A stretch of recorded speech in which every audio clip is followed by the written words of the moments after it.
नमस्कार Sasmita best kitchen को अनेक अनेक स्वागत। आसतु आज आम मुग डाली मीठा खेचुड़ी बनइबा।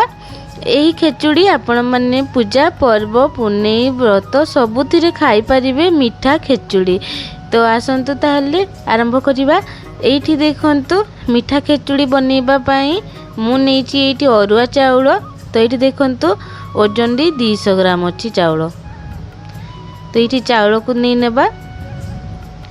आउ एठी आमे मुग डाली दे देबा। मुग डाली मु बेसी नेनी एठी 50 ग्राम नीची। तो एठी देखंतु आउ ता संग को मु एठी गुटा मुग नीची देखंतु एठी 25 ग्राम नीची। ए सब को मिसै नेबा। मिसै नै की भलो भाबरे धोई नेबा। तो एठी देखंतु पानी दे की भलो भाबरे धोई नेबा। एठी मु 3-4 थर धोई नहीं आछि देखंतु।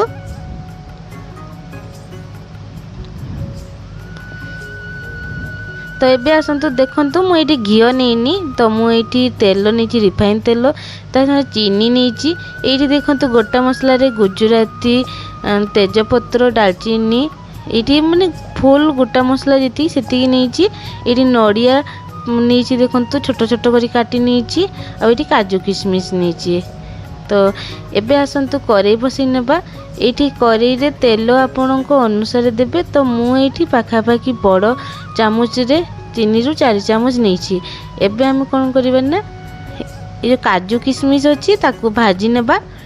तो एठी देखंतु टिके भाजी नेबा लाल लाल कलर हेबा जाय। तो एठी देखंतु काजू किशमिश पूरा भाजी हो गलानी। तो एबे आमे कोन करबा ना काढी नेबा। तो एबे आमे कोन करबा ना से गरम तेल रे तेजपत्र दे देबा। देखंतु एठी मु 3-4टा तेजपत्र खंडी की देइची। आ जो गोटा मसला रखितली ताकू देई नेबा। आ किछि सेकंड पई टिके भाजी नेबा।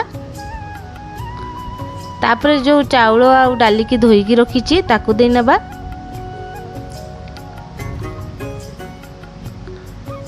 एठी आमे अल्प देगी मिसै नेबा।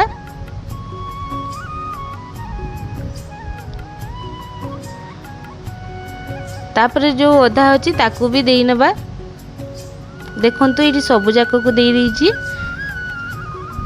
तापर भलो भाबरे मिसै नेबा किंबा टिके भाजी नेबा अल्प टाइम पई।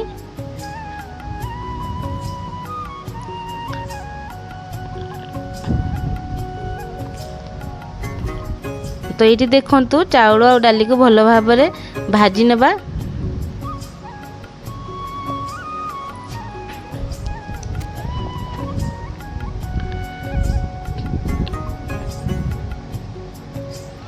एबे देखंतु एटी चाउल और डाली भलो भाबरे भाजी हेसलानी। एबे आमे गोटे चामच हळदी गुंड दे देबा। बढ़िया कलर होबो। देखंतु एटी मु छोट चामच रे 1.5 चामच नेची। तापरे भलो भाबरे मिसै नेबा। तापरे एटी अल्प टिके लूण देबा। देकी भलो भाबरे मिसै नेबा। लूण स्वाद अनुसार देखि की देबे सबले।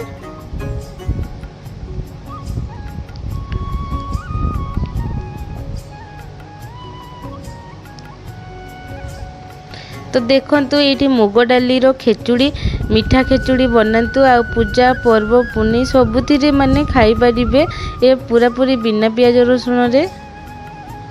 आ मोर ए वीडियोटी पूरा पूरी फुल देखंतु आ एन्जॉय करंतु।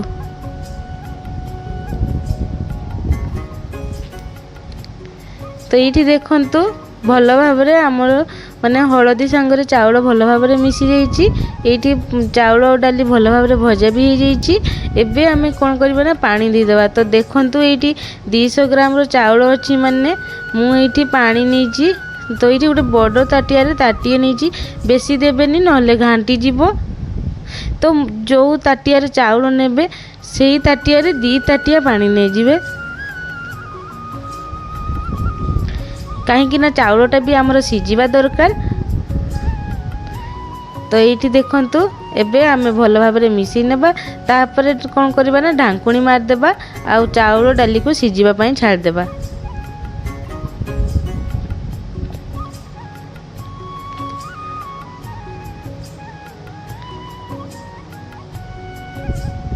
तो ये आम मझे मझे खोलिकी माने मिसई नेबा किंबा चली नेबा नहले तले लगिज।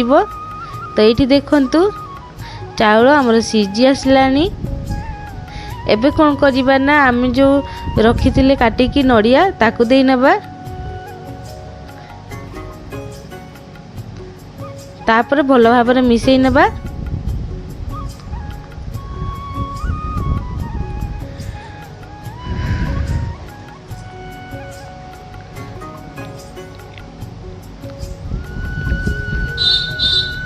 तापर देखंतु आउ थरे आम ढांकुणी मारदेबा सीझिबा पई पूरा छाड़देबा।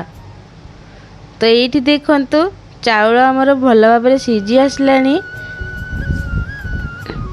तो एबे आमे जेतिकी आपणकर मीठा दरकार से अनुसार चीनी नेबे। तो एबे आमे कोन करबा ना चीनी दे देबा।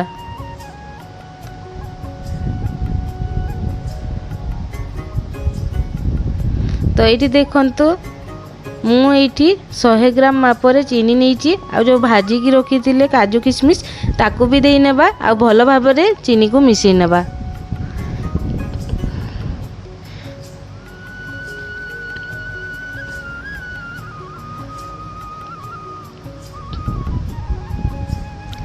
देखंतु ये मीठा खेचुड़ी करंतु। तो आपण मानंकु तरकारी भी दरकार होबनी, बिना तरकारी भी खाई परिबे।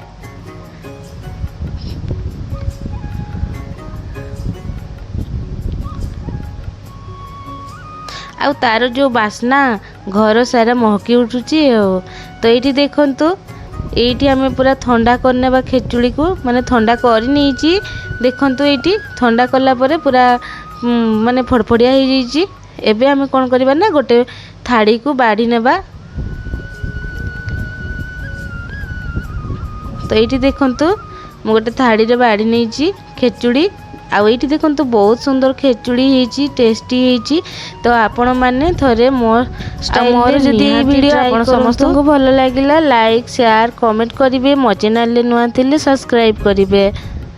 तो ये देखंतु खेचुड़ी संगरे मु नेईची ये पनीर मसला। तो ये देखंतु पनीर मसला नहीं ता संगरे मटर आलू नहीं आउ ये मुग डाली नहीं। फुल वीडियो देखि बहुत बहुत धन्यवाद।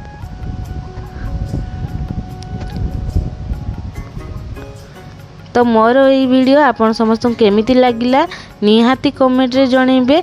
तो रहिली नमस्कार, जय जगन्नाथ।